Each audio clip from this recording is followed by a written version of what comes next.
But for now, I will go ahead and read from the top the OSS Simple Sabotage Field Manual.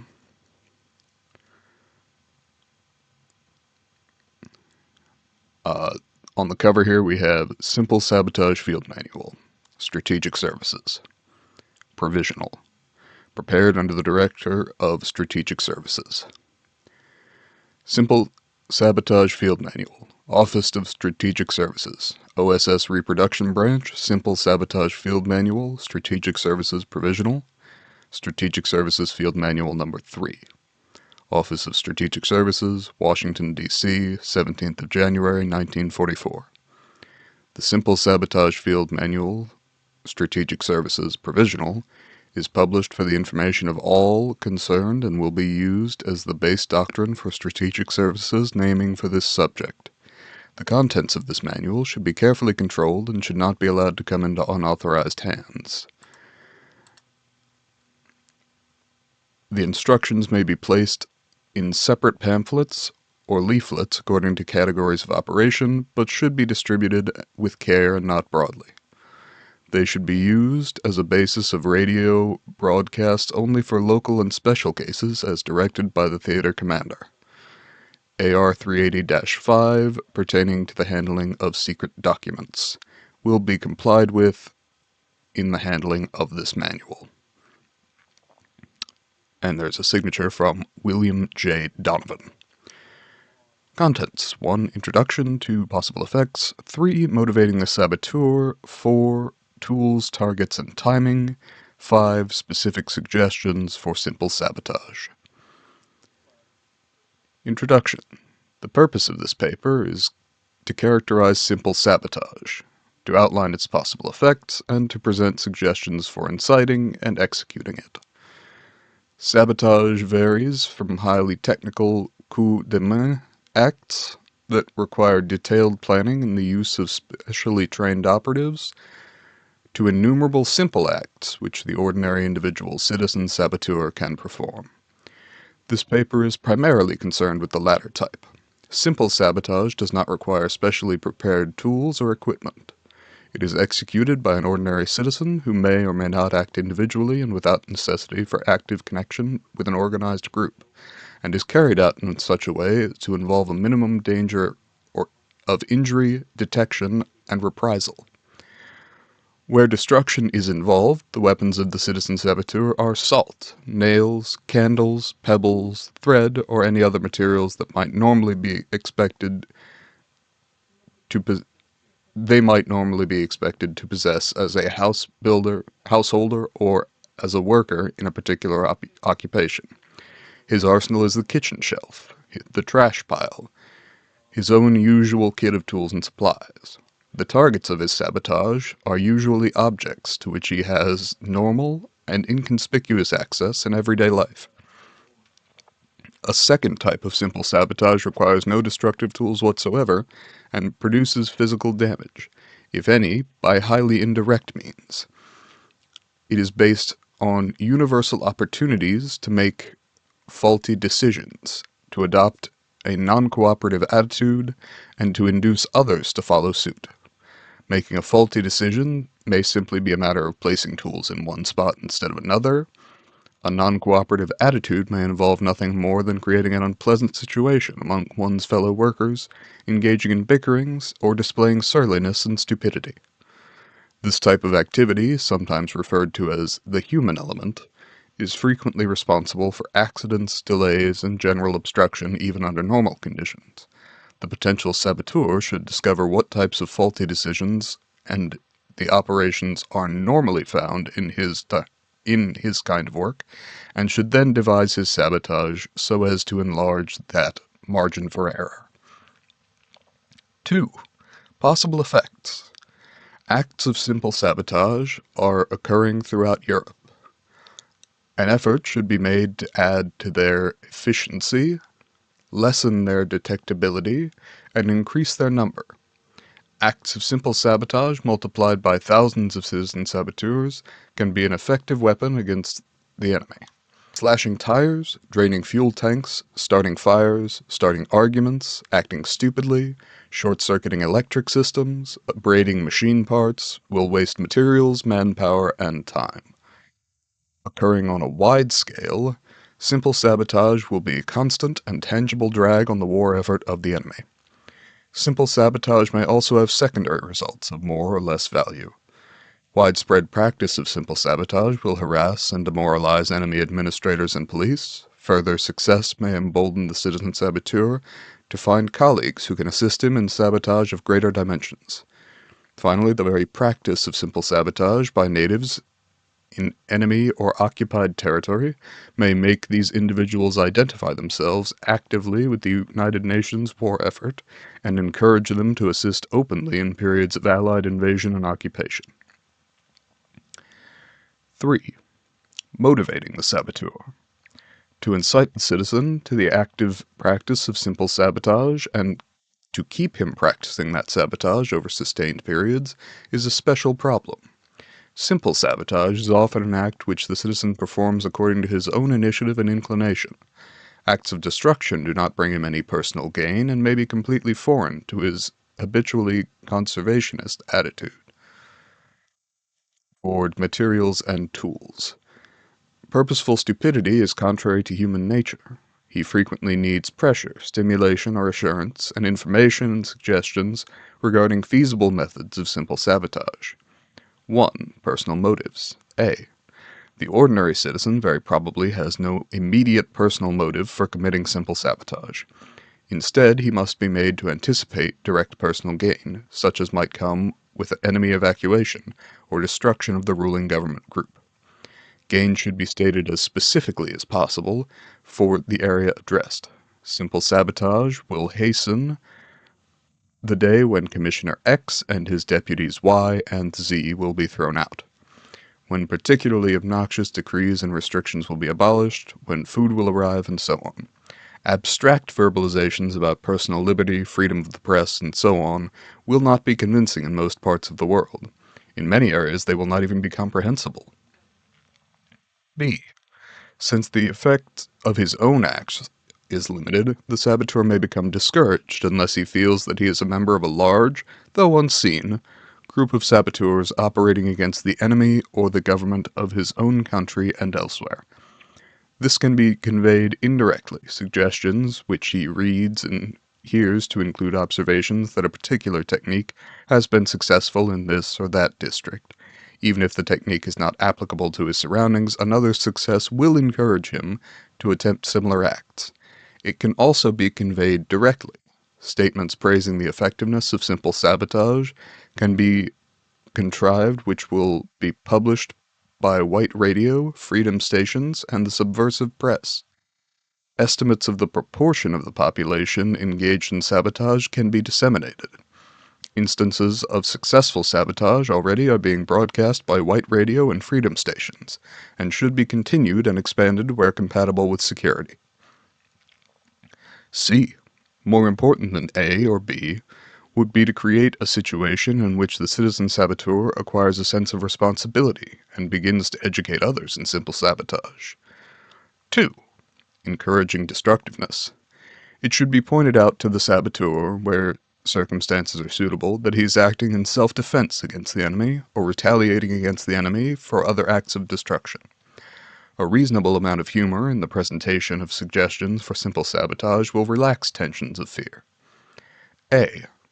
The saboteur may have to reverse his thinking, that he should be told this in so many words. Where he formerly thought of keeping his tools sharp, he should now let them grow dull. Surfaces that formerly were lubricated now should be sanded. Normally diligent, he should now be lazy and careless, and so on. Once he is encouraged to think backwards about himself and the objects of his everyday life, the saboteur will see many opportunities in his immediate environment which cannot possibly be seen from a distance. A state of mind should be encouraged that anything can be sabotaged. B. Among the potential citizen saboteurs who are to engage in physical destruction, two extreme types may be distinguished.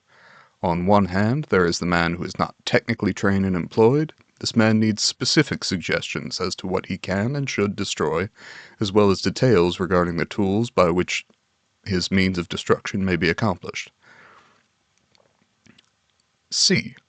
At the other extreme is the man who is a technician, such as a lathe operator or an automobile mechanic.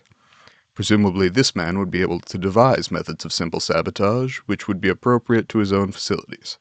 However, this man needs to be stimulated to reorient his thinking in the direction of destruction. Specific examples, which need not be from his own field, should accomplish this. D. Various media may be used to disseminate suggestions and information regarding simple sabotage.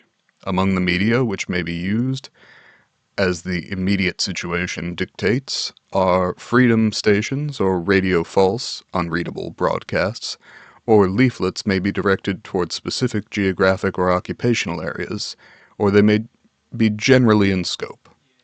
Finally, agents may be trained in the art of simple sabotage in anticipation of a time when they may be able to communicate this information directly. 3. Safety measures. A. The amount of activity carried on by the saboteur will be governed not only by the number of opportunities he sees, but also by the amount of danger he feels. Bad news travels fast, and simple sabotage will be discouraged if too many simple saboteurs are arrested. B. It should not be difficult to prepare leaflets and other media for the saboteur about his choice of weapons, time, and targets, which will ensure the saboteur against detection and retaliation. Among such suggestions might be the following. 1. Use materials which appear to be innocent. A knife or nail file can be carried normally on your person, either a multi-purpose instrument for creating damage. Matches, pebbles, hair, salt, nails, and dozens of other destructive agents, which can be carried or kept in your living quarters without arousing any suspicion whatever. If you are a worker in a particular trade or industry, you can easily carry and keep such things as wrenches, hammers, emery paper, and the like. 2. Try to commit acts for which large numbers of people could be responsible. For instance, if you blow out the wiring in a factory, in a central firebox almost anyone could have done it. On-the-street sabotage after dark, such as you might be able to carry out against a military car or truck, is another example of an act for which it would be impossible to blame you. 3. Do not be afraid to commit acts for which you might be blamed directly, so long as you do so rarely and so long as you have a plausible excuse. You dropped your wrench across an electric circuit because an air raid had kept you up the night before and you were half dozing at work. Always be profuse in your apologies. Frequently you can get away with such acts under the cover of pretending stupidity, ignorance, overcaution, fear of being suspected of sabotage, or weakness and dullness due to undernourishment.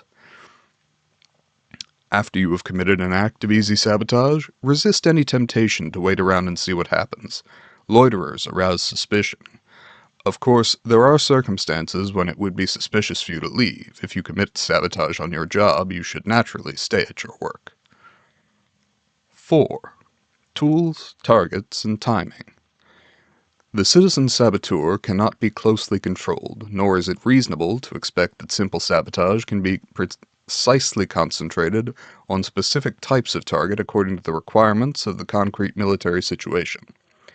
Attempts to control simple sabotage according to developing military factors, moreover, might provide the enemy with intelligence of more or less value in anticipating the date and area of notably intensified or notably slackened military activity.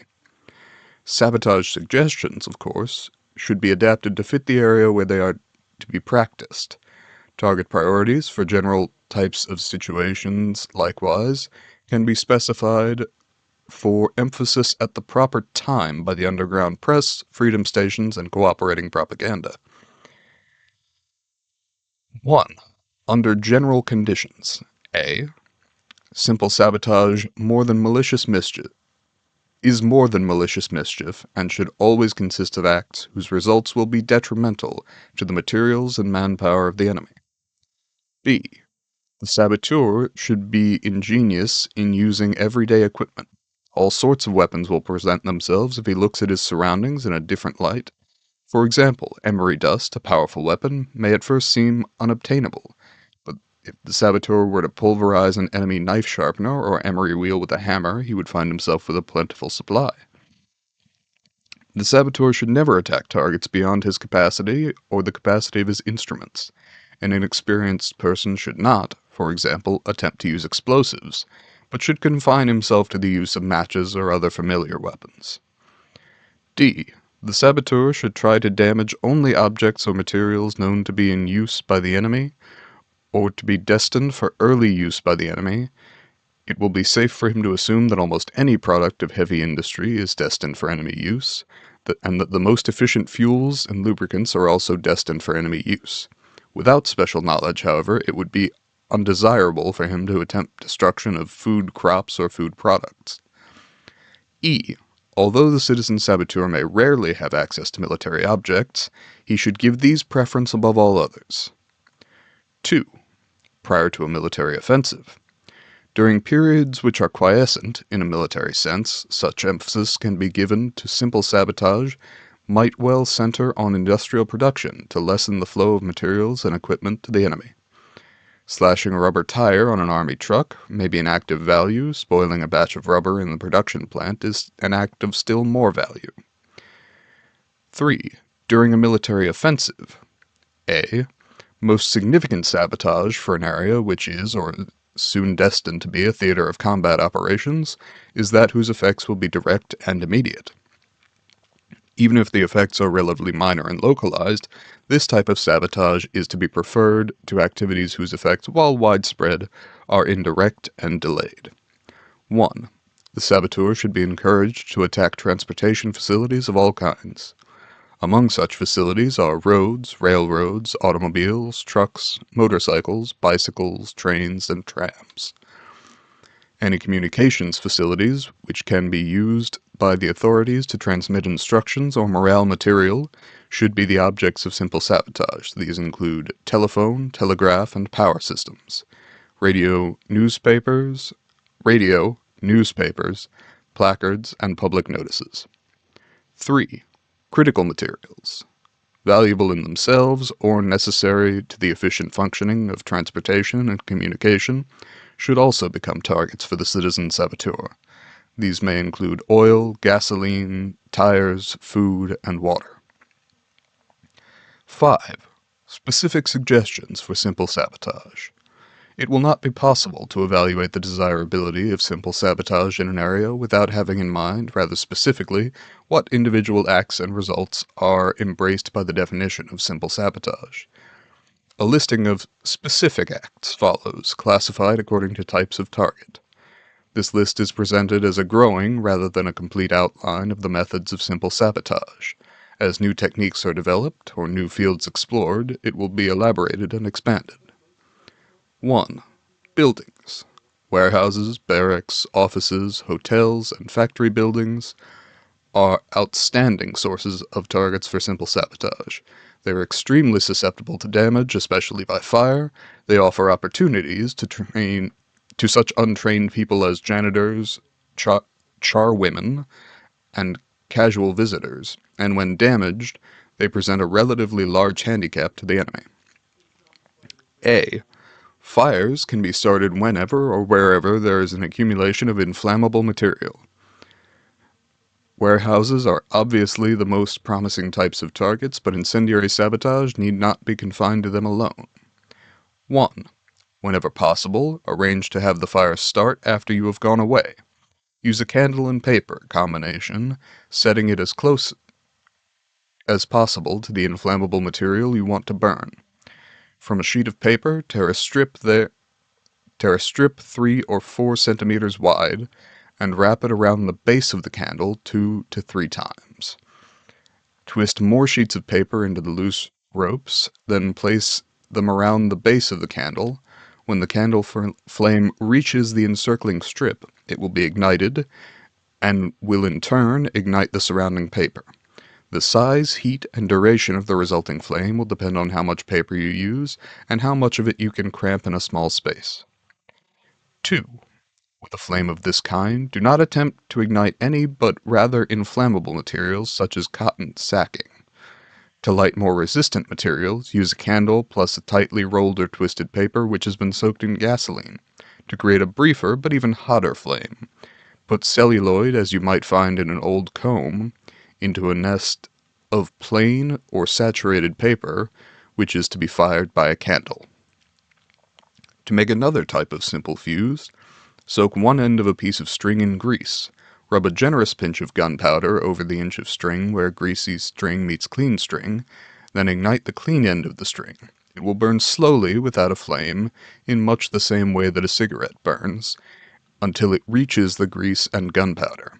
It will then flare up suddenly. The grease-treated string will then burn with a flame. The same effect may be achieved by using matches instead of the grease and gunpowder. Run the string over the match heads, taking care that the string is not pressed or knotted. They too will produce a sudden flame. The advantage of this type of fuse is that string burns at a set speed. You can time your fire by the length and thickness of the string you choose. Use a fuse. 4. Use a fuse, such as the ones suggested above, to start a fire in an office after hours. The destruction of records and other types of documents would be a serious handicap to the enemy. 5. In basements where waste is kept, janitors should accumulate oily and greasy waste. Such waste sometimes ignites spontaneously, but it can be easily lit with a cigarette or match. If you are a janitor on night duty, you can be the first to report the fire, but don't report it too soon. 6. A clean factory is not susceptible to fire, but a dirty one is. Workers should be careless with refuse, and janitors should be inefficient in cleaning. If enough dirt and trash can be accumulated in an otherwise fireproof building, it will become inflammable. 7. Where illuminating gas is used in a room which is vacant at night, shut the windows tightly, turn on the gas, and leave a candle burning in the room, closing the door tightly behind you. After a time, the gas will explode and a fire may or may not follow. B. Water and miscellaneous. 1. Ruin warehouse stock by setting the automatic sprinkler system to work. You can do this by tapping the sprinkler heads sharply with a hammer or by holding a match under them. 2. Forget to provide paper in toilets. Put tightly rolled paper, hair, and other obstructions in the WC. Saturate a sponge with thick starch or sugar solution. Squeeze it tightly into a ball, wrap it with string, and dry. Remove the string when fully dried. The sponge will be in the form of a tight, hard ball. Flush down a WC or otherwise introduce into a sewer line. The sponge will gradually expand to its normal size and plug the sewage system. 3. Put a coin beneath a bulb in a public building during the daytime so that fuses will blow out when the lights are turned on at night. The fuses themselves may be rendered ineffective by putting a coin behind them or by loading them with heavy wire. Then a short circuit may either start a fire, damage transformers, or blow out a central fuse, which will interrupt distribution of electricity to a large area. 4. Jam paper, bits of wood, hairpins, and anything else that will fit into the locks of all unguarded entrances to public buildings. 2. Industrial production, manufacturing. A. Tools. 1. Let cutting tools grow dull. They will be inefficient, will slow down production, and may damage the materials and parts that you use them on. 2. Leave saws slightly twisted when you are not using them. After a while, they will break when used. 3. Using a very rapid stroke will wear out a file before its time. So will dragging a file in slow strokes under heavy pressure. Exert pressure on the backward stroke as well as the forward stroke. 4. Clean files by knocking them against the vise or workpiece. They are easily broken this way. 5. Bits and drills will snap under heavy pressure. 6. You can put a press punch out of order by putting it in more material than it is adjusted for, 2 blanks instead of 1, for example. 7. Power-driven tools, like pneumatic drills, riveters, and so on, are never efficient when dirty. Lubrication points and electric contacts can be easily fouled by normal accumulations of dirt or the insertion of foreign matter. B. Oil and lubrication systems are not only vulnerable to easy sabotage, but are critical in every machine with moving parts. Sabotage of oil and lubrication will slow production or stop work entirely at strategic points in industrial processes. 1. Put metal dust or filings, fine sand, ground glass, emery dust, get it by pounding up an emery knife sharpener, and similar hard, gritty substances directly into lubrication systems. They will scour smooth surfaces, ruining pistons, cylinder walls, shafts, and bearings. They will overheat and stop motors, which will need overhauling, new parts, and expensive repairs.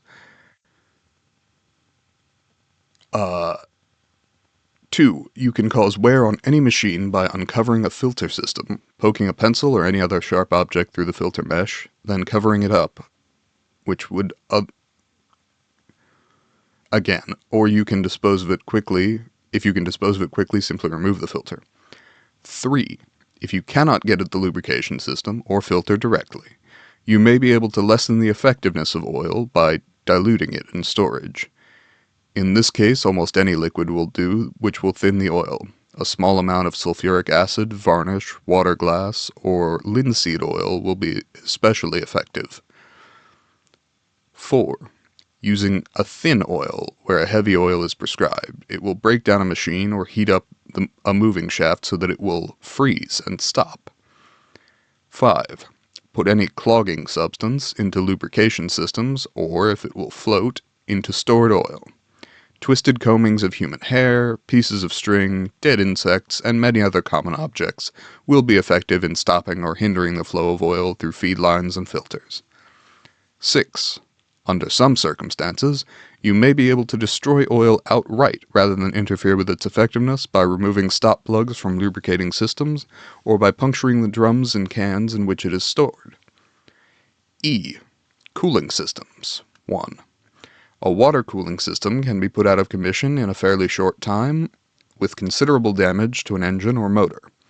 If you put into it several pinches of hard grain, such as rice or wheat, they will swell up and choke the circulation of water, and the cooling system will have to be torn down to remove the obstruction. Sawdust or hair may also be used to clog a water cooling system. 2. If very cold water is quickly introduced into the cooling system of an overheated motor, contraction and considerable strain on the engine housing will result. You can repeat the treatment a few times, cracking and serious damage. If you can repeat the treatment a few times, cracking and serious damage will result. 3. You can ruin the effectiveness of an air cooling system by plugging dirt and waste into intake or exhaust valves. If a belt-run fan is used in the system, make a jagged cut at least halfway through the belt. It will slip and finally part under strain and the motor will overheat. D. Gasoline and oil fuel tanks and fueling engines are usually accessible and easy to open. They afford a very vulnerable target for simple sabotage activities. Put several pinches of sawdust or hard grain, such as rice or wheat, into the fuel tank of a gasoline engine. The particles will choke a feed line so that the engine will stop. Some time will be required to discover the source of the trouble. Although they will be hard to get, crumbs of natural rubber, such as you might find in old rubber bands and pencil erasers, are also effective. 2. If you can accumulate sugar, put it in the fuel tank of a gasoline engine. As it burns together with the gasoline, it will quickly turn into a sticky mess which will completely mire the engine and necessitate extensive cleaning and repair. Honey and molasses are as good as sugar. Try to use 75 to 100 grams for each 10 gallons of gasoline. 3. Other impurities which you can introduce into gasoline will cause rapid engine wear and eventual breakdown. Fine particles of pumice, sand, ground glass, and metal dust can be easily introduced into a gasoline tank. Be sure that the particles are very fine so that they will be able to pass through the carburetor jet. 4. Water, urine, Wine, or any other simple liquid you can get in reasonably large quantities, will dilute gasoline fuel to a point where no combustion will occur in the cylinder and the engine will not move. 1 pint to 20 gallons of gasoline is sufficient. If salt water is used, it will cause corrosion and permanent motor damage. 5. In the case of diesel engines, put a low flash point oil into the fuel tank. The engines will not move. If there already is proper oil in the tank, when the wrong kind is added, the engine will only limp and sputter along. 6. Fuel lines to gasoline and oil engines frequently pass over the exhaust pipe.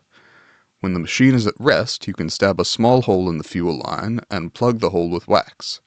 As the engine runs, the exhaust pipe becomes hot, the wax will be melted, fuel will drip onto the exhaust, and a blaze. 7. If you have access to a room where gasoline is stored, remember that gas vapor accumulating in a closed room will explode after a time if you leave a candle burning in the room. A good deal of evaporation, however, must occur from the gasoline tins into the air of the room. If the removal of the tops of the tins does not expose enough gasoline to the air to ensure copious evaporation, you can open lightly constructed tins further with a knife, ice pick, or sharpened nail file. 1 puncture or a tiny hole in the tank, which will permit gasoline to leak out on the floor. This will greatly increase the rate of evaporation. Before you light your candle, be sure the windows are closed and the room is as airtight as you can make it. If you see that the windows in a neighboring room are opened wide, you will have a chance of setting a large fire, which will not only destroy the gasoline, but anything else nearby.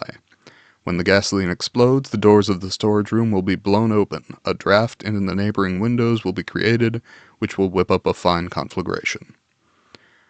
E. Electric motors. Electric motors, including dynamos, are more restricted than the targets so far discussed.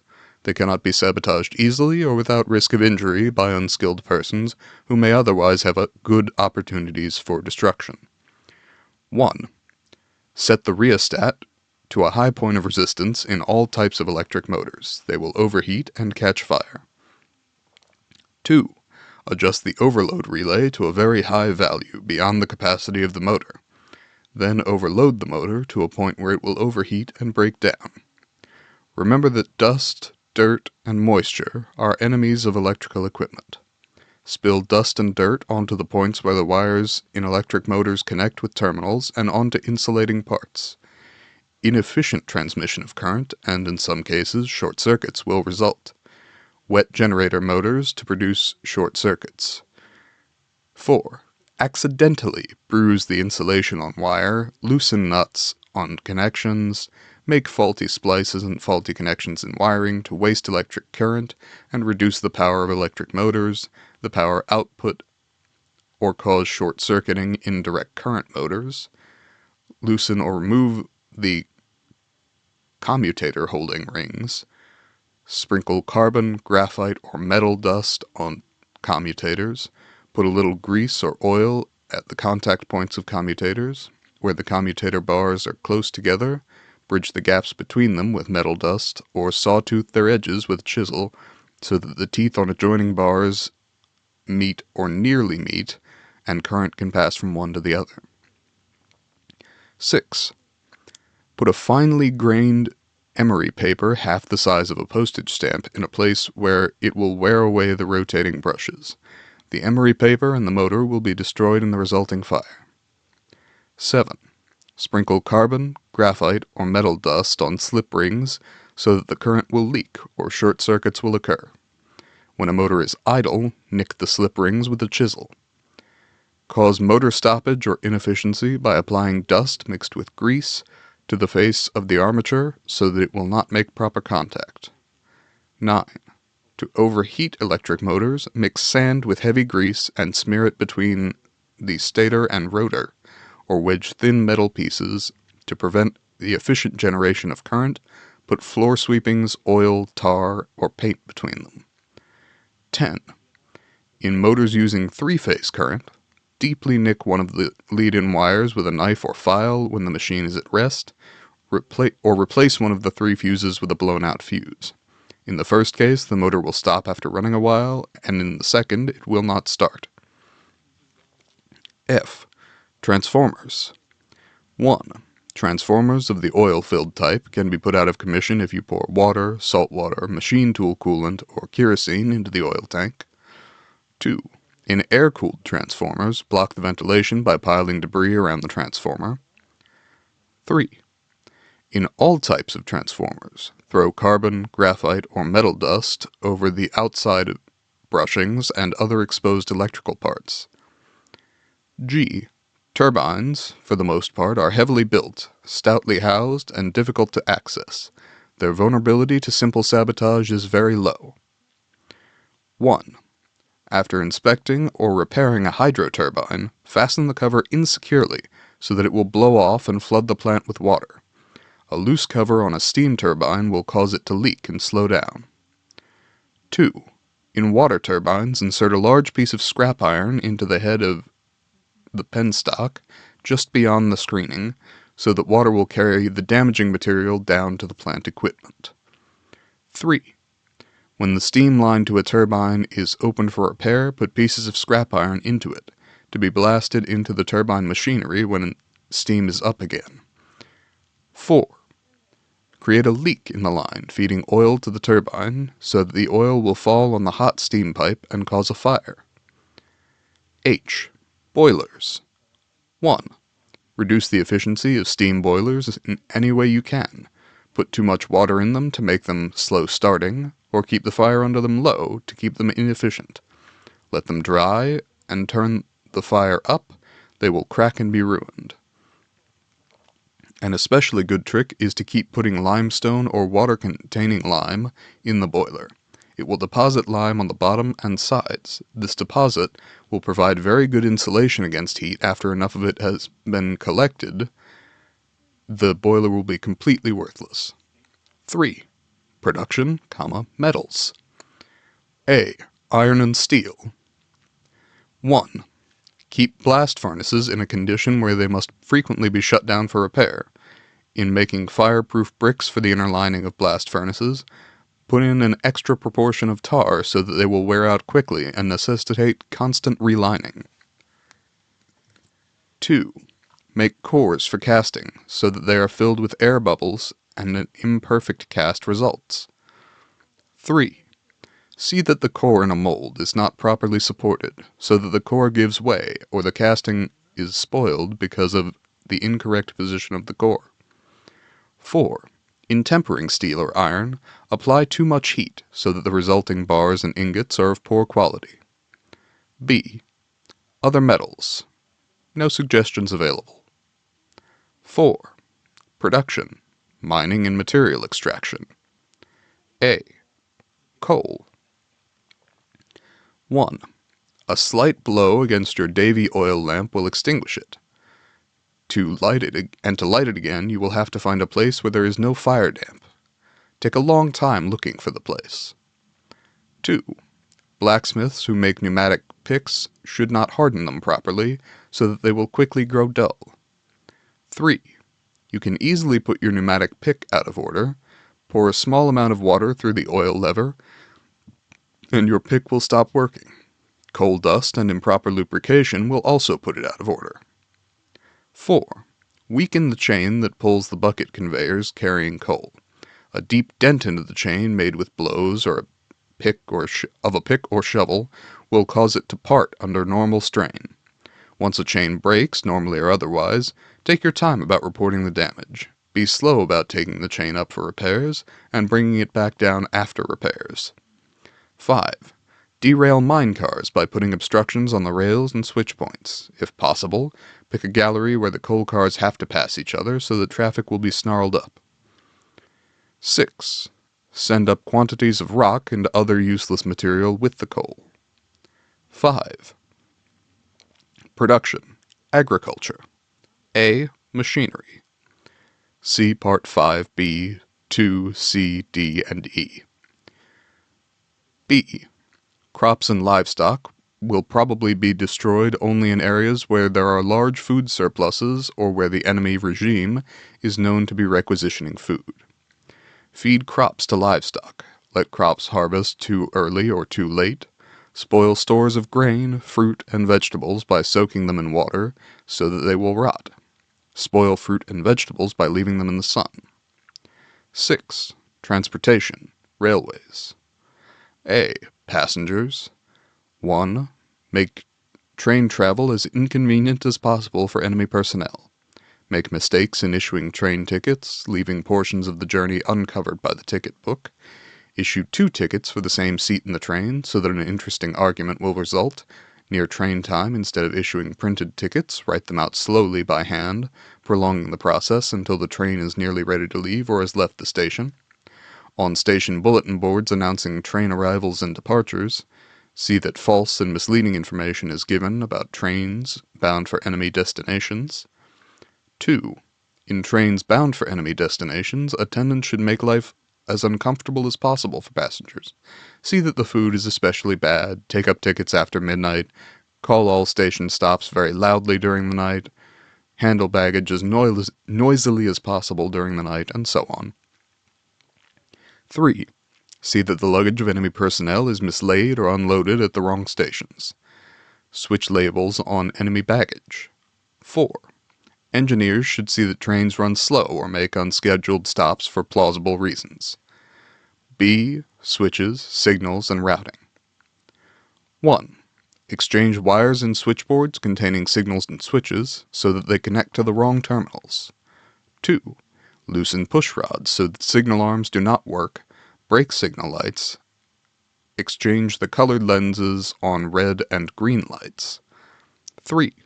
Spread and spike switch points in the track so that they will not move, or place rocks or close-packed dirt between the switch points. Sprinkle rock salt or ordinary salt profusely over the electrical connections of switch points and on the ground nearby. When it rains, the switch will be short-circuited. 5. See that cars are put on the wrong trains. Remove the labels from cars needing repair and put them on cars in good order. Leave couplings between cars as loose as possible. C. Roadbeds and open track. 1. On a curve, take the bolts out of the tie plates connecting to sections of the outside rail and scoop away the gravel, cinders, or dirt for a few feet on each side of the connecting joint. 2. If by disconnecting the tie plate at a joint and loosening sleeper nails on each side of the joint, it becomes possible to move a section of rail, spread 2 sections of rail and drive a spike vertically between them. D. Oil and lubrication. See 5B, 2B. 2. Squeeze lubricating pipes with pinchers or dent them with hammers so that the flow of oil is obstructed. E. Cooling systems. See 5B, 2C. F. Gasoline and oil fuel. See 5B, 2D. G. Electric motors. See 5B, 2E and F. H. Boilers. See 5B, 2H. 2. After inspection, put heavy oil or tar in the engines, boilers, put half a kilogram of soft soap into the water in the tender. I. Brakes and miscellaneous. 1.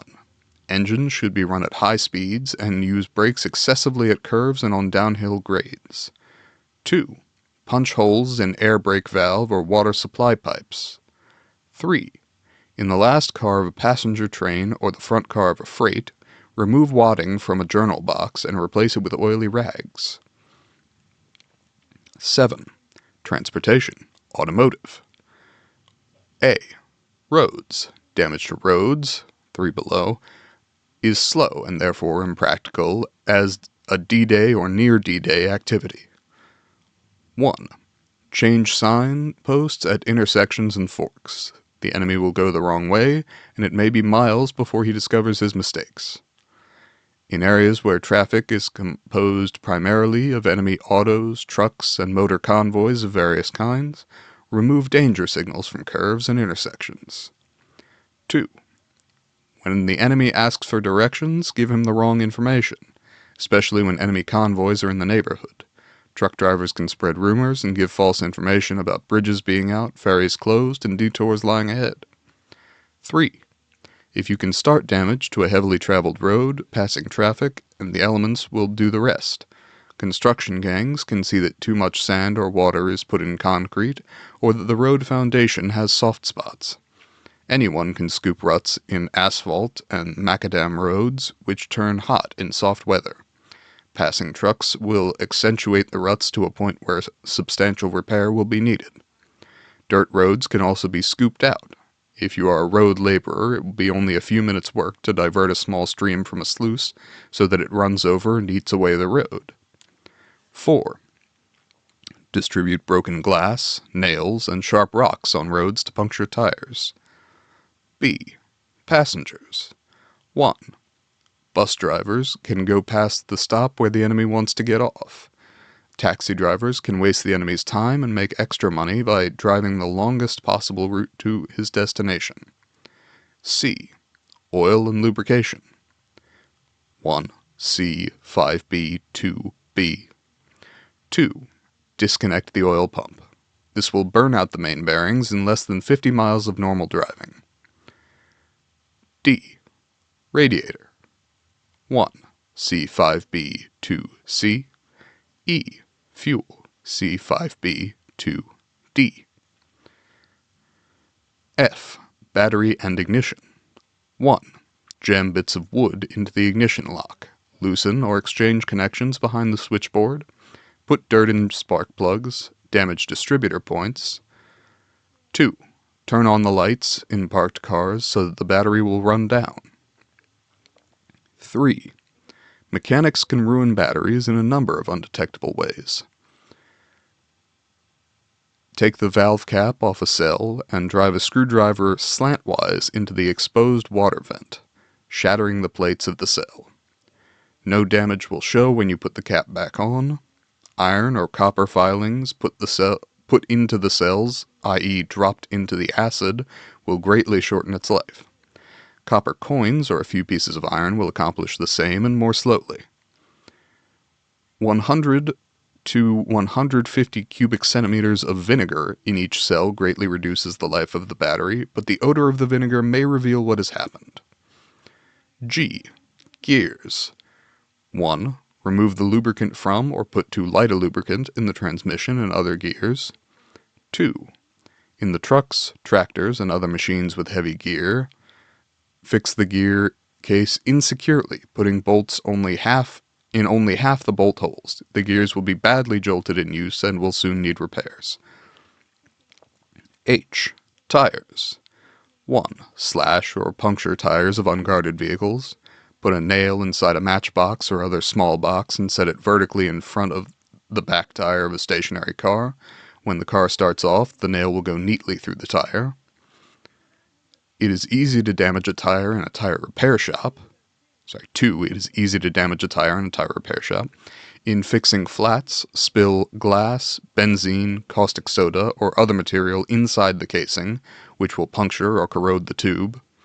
If you put a gummy substance inside the tube, the next flat will stick the tube to the casing and make it unusable. Or, when you fix a flat tire, you can simply leave between the tube and casing the object which caused the flat in the first place. 3. In assembling a tire after repair, pump the tube up as fast as you can. Instead of filling out smoothly, it may crease, in which case it will wear out quickly. Or, as you put a tire together, if you can pinch the tube between the rim of the tire and the rim of the wheel so that a blowout will result. 4. Putting air into the tires to see that they are kept below normal pressure so that more than an ordinary amount of wear will result. In filling the tires on double wheels, inflate the inner tire to a much higher pressure than the outer one. Both will wear out more quickly this way. Badly aligned wheels also wear tires out quickly. You can leave wheels out of alignment when they come for adjustment, or you can spring them out of true with a strong kick or by driving the car slowly and diagonally into a curb. 5. If you have access to stocks of tires, you can rot them by spilling oil, gasoline, caustic acid, or benzene on them. Synthetic rubber, however, is less susceptible to these chemicals. 8. Transportation. Water. A. Navigation. 1. Barge and river boat personnel should spread false rumors about the navigability and conditions of the waterways they travel. Tell other barge and boat captains to follow channels that will take extra time or cause them to make canal detours. 2. Barge and riverboat captains should navigate with exceeding caution near locks and bridges to waste their time and to waste the time of other craft which may have to wait on them. If you don't pump the bilges of ships and barges often enough, they will be slower and harder to navigate. Barges accidentally run aground are an efficient time waster too. 3. Attendance on a swing, draw, or bascule bridges can delay traffic over the bridge or in the waterway underneath by being slow. Boat captains can leave unattended drawbridges open in order to hold up road traffic. 4. Add or subtract compensating magnets to the compass on cargo ships.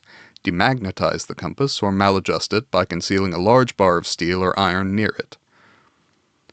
B. Cargo. While loading or unloading, handle cargo carelessly in order to cause damage. Arrange the cargo so that the weakest and lightest crates and boxes will be at the bottom of the hold, while the heaviest ones are on top of them. Put hatch covers and tarpaulins on sloppily so that rain and deck wash will injure the cargo. Tie float valves open so the storage tanks will overflow on perishable goods. 9. Communications. A. Telephone. 1. At office, hotel, and exchange switchboards, delay putting enemy calls through, give them wrong numbers, cut them off accidentally, or forget to disconnect them so that the same line cannot be used again. 2. Hamper official and especially military business by making at least one telephone call a day to an enemy headquarters. When you get them, tell them you have the wrong number. Call military or police offices and make anonymous false reports of fires, air raids, bombs. 3.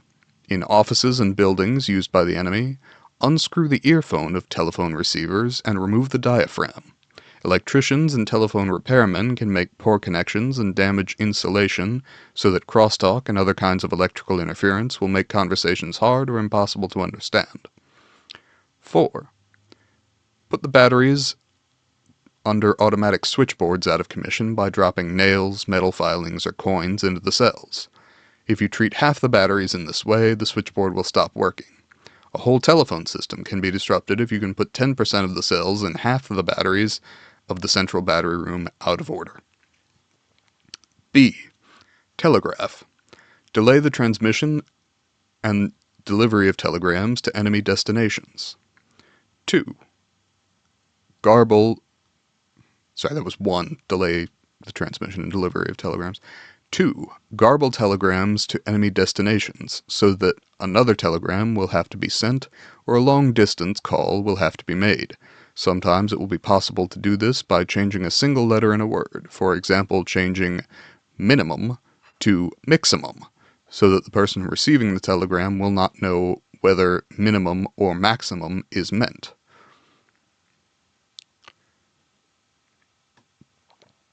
Transportation lines. C. Transportation lines. 1. Cut telephone and telegraph transmission lines. Damage insulation on power lines to cause interference. D. Mail. Post office employees can see to it that enemy mail is always delayed by 1 day or more, that it is put in the wrong sacks, and so on. E. Motion pictures.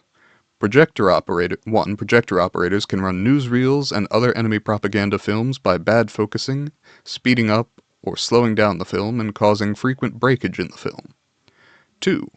Audiences can ruin enemy propaganda films by applauding to drown out the words of the speaker, by coughing loudly, and by talking. 3. Anyone can break up a showing of an enemy propaganda film by putting 2 or 3 dozen large moths in a paper bag. Take the bag to the movies with you, put it on the floor in an empty section of the theater as you go in, and leave it open. The moths will fly out and climb into the projector beam so that the film will be obscured by fluttering shadows. F. Radio. 1. Station engineers will find it quite easy to overmodulate transmissions of talks by persons giving enemy propaganda or instructions so that they will sound as if they were talking through a heavy cotton blanket with a mouthful of marbles. 2. In your own apartment building, you can interfere with the radio reception at times when the enemy wants everybody to listen.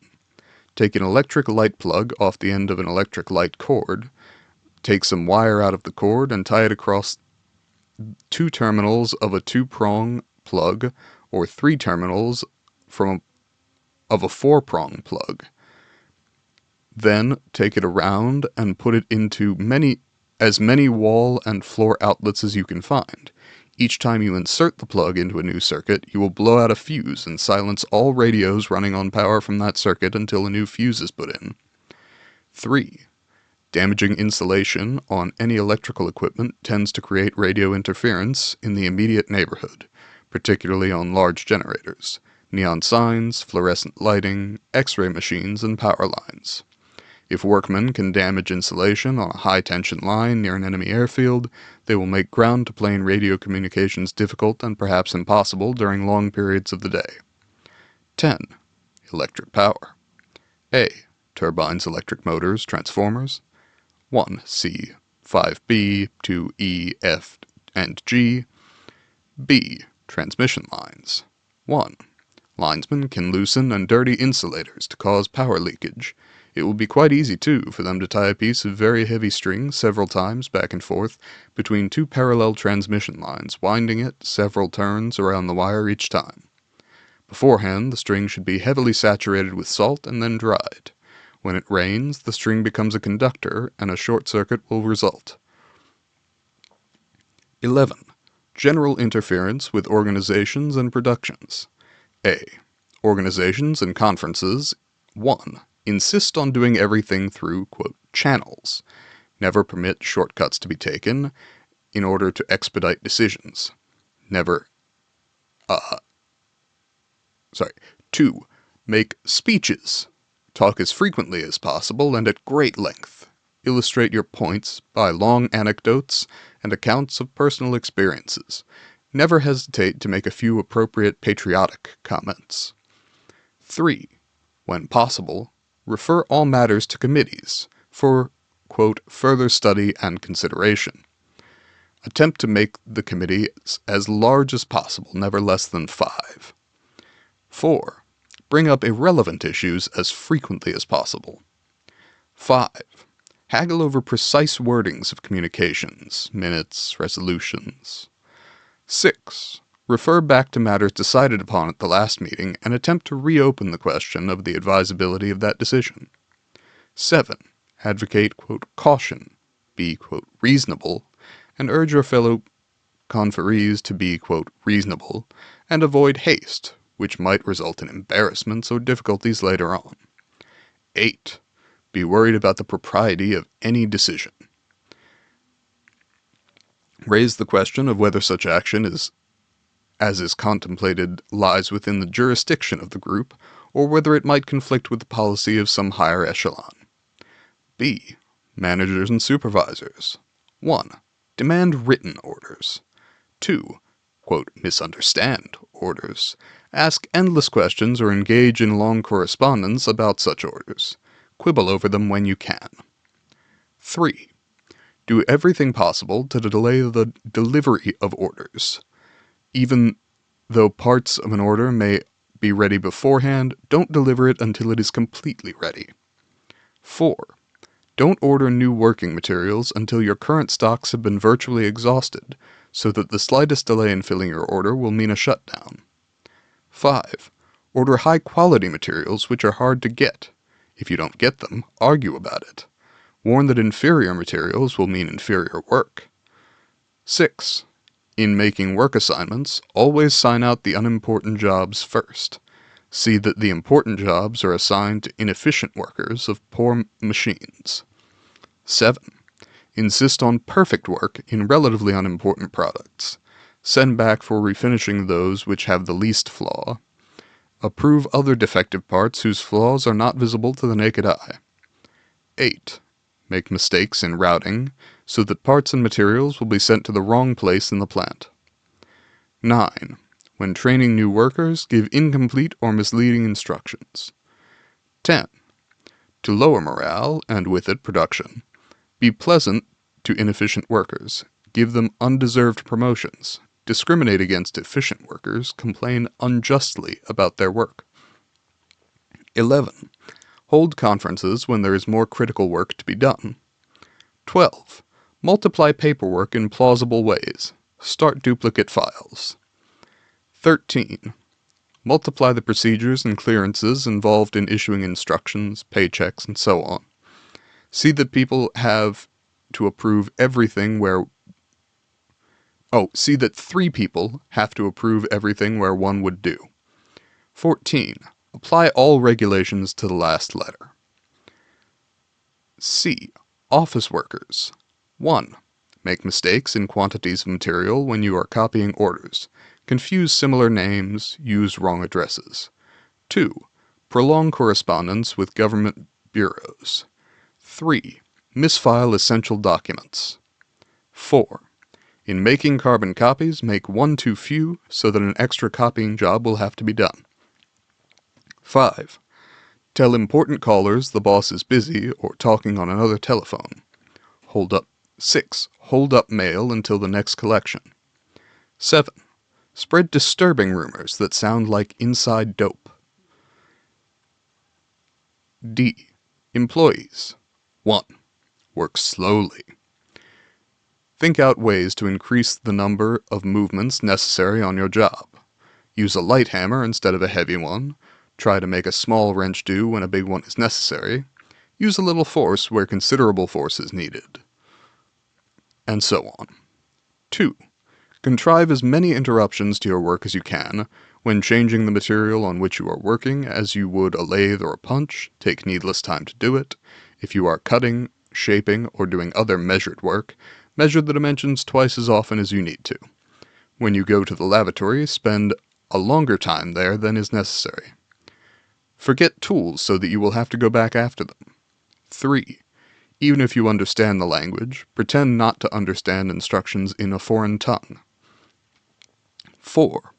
Pretend that instructions are hard to understand and ask to have them repeated more than once, or pretend that you are particularly anxious to do your work and pester the foreman with unnecessary questions.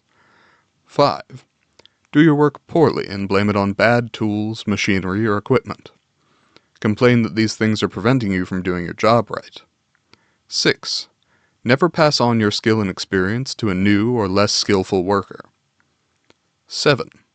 Snarl up administration in every possible way. Fill out forms illegibly so that they will have to be done over. Make mistakes or omit requested information in forms. 8.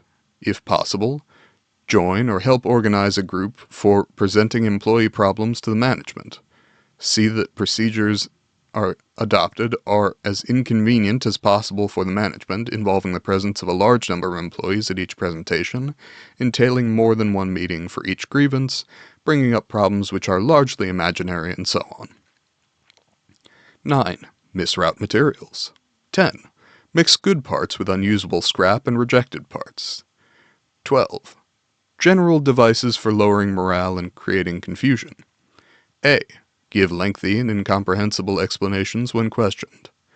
B. Report imaginary spies or danger to the Gestapo or police. C. Act stupid. D. Be as irritable and quarrelsome as possible without getting yourself into trouble.